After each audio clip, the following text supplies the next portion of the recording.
Pertama,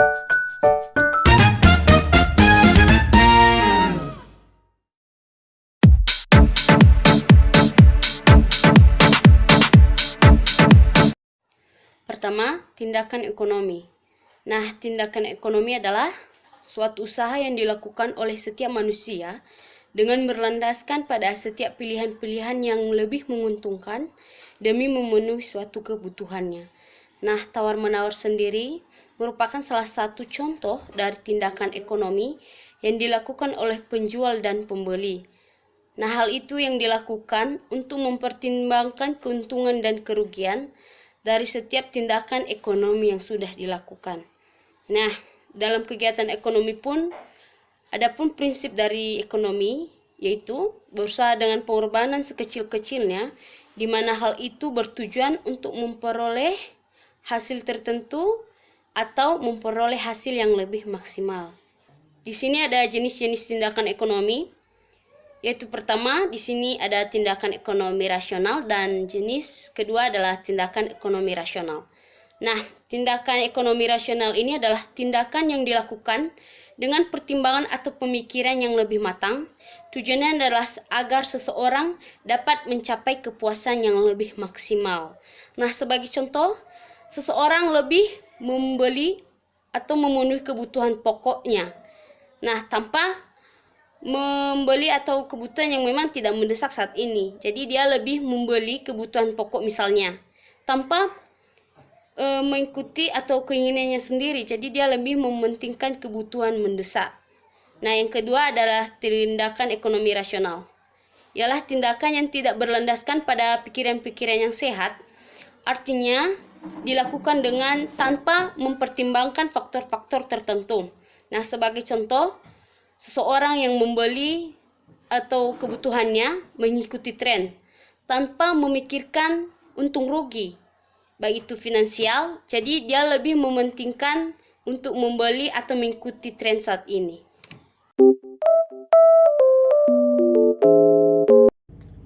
Emsidonaldisasi merupakan teori yang dikemukakan oleh seorang ahli yang bernama Georg Ritzer, di mana beliau lahir pada tahun 1940 di Bonn, Amerika Serikat.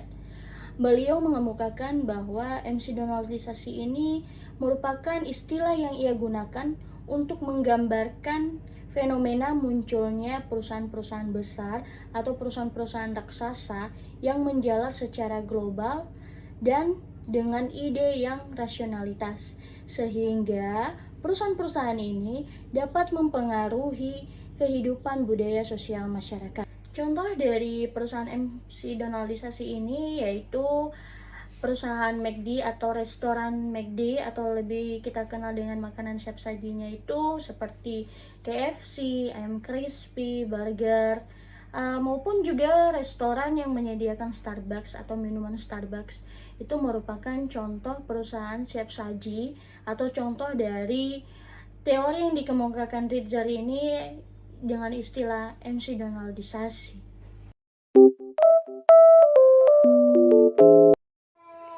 Nah, adapun prinsip-prinsip dari McDonaldisasi, yaitu pertama efisiensi. Nah, efisiensi ini adalah salah satu sifat manusia yang selalu menginginkan proses yang instan dan selalu berupaya untuk menghindari hal-hal yang rumit.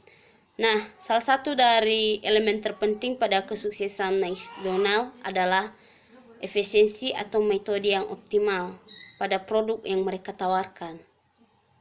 Nah, prinsip yang kedua adalah kalkulasi.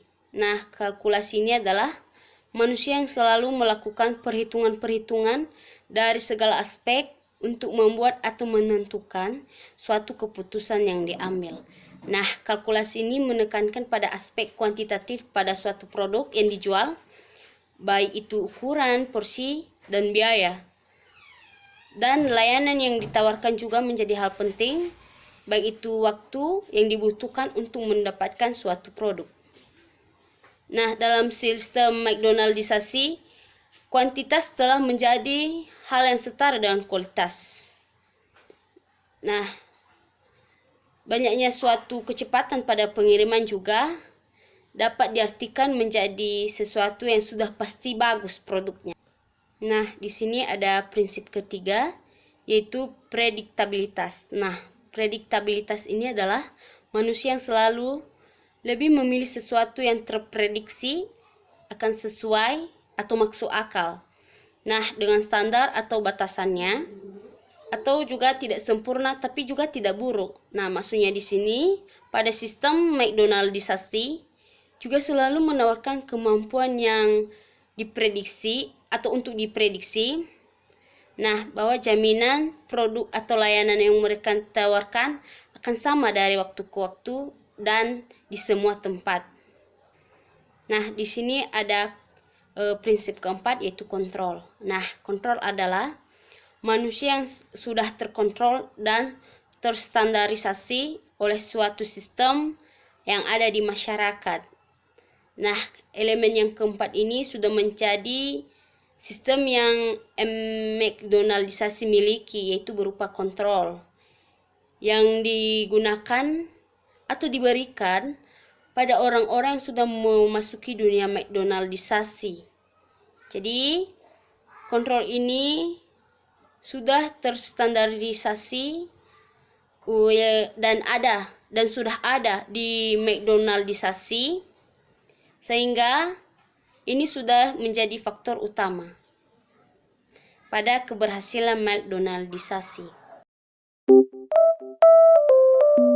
Ada pengertian dari perilaku konsumtif, yaitu menurut KKB atau Kamus Besar Bahasa Indonesia, konsumtif ini merupakan kata sifat yang memiliki arti mengonsumsi, hanya memakai, dan tidak menghasilkan sendiri.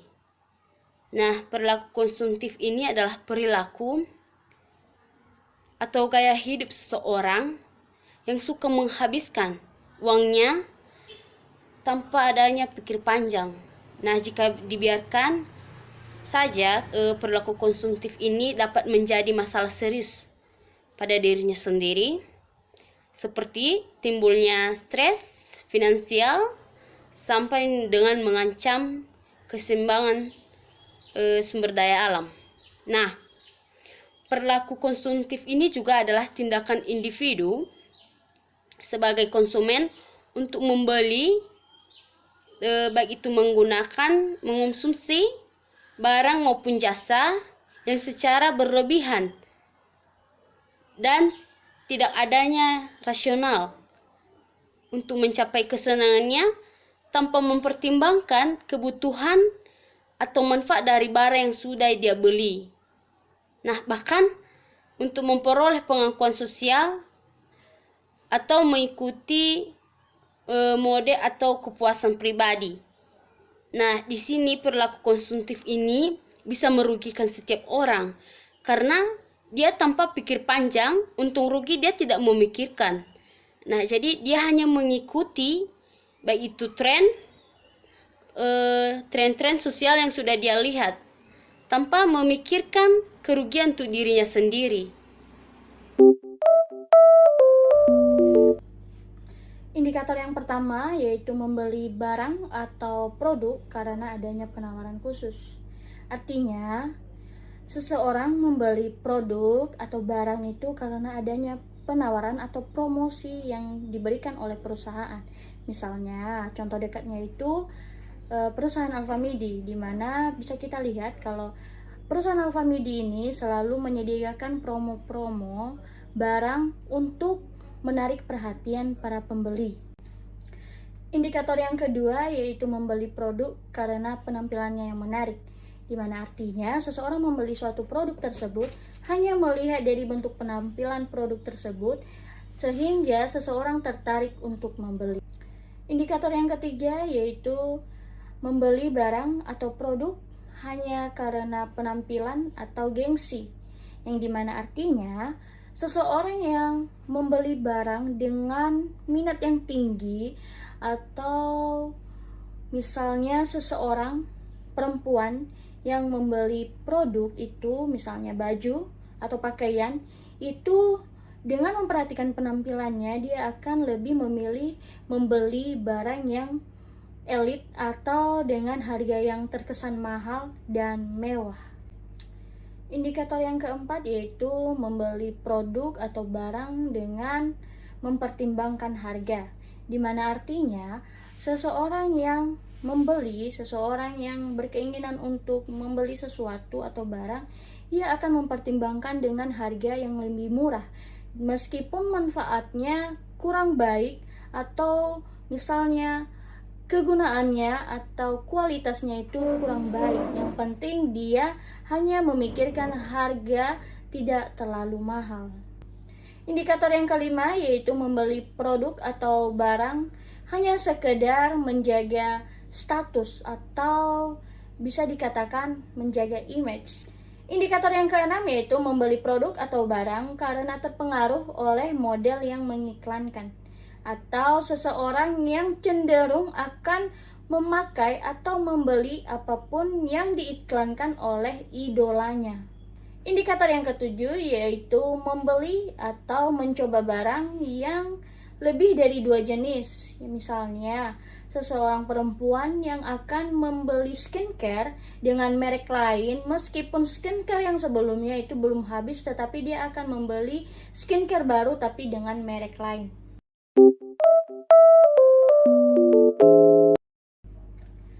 Ada 2 faktor yang mempengaruhi perilaku konsumtif masyarakat. Yang pertama, faktor internal, di mana faktor internal ini merupakan kepuasan untuk memberi barang kepada diri sendiri yang dipengaruhi oleh keinginan, kemudian harga diri, kemudian terobsesi, dan kemudian karena konsep diri.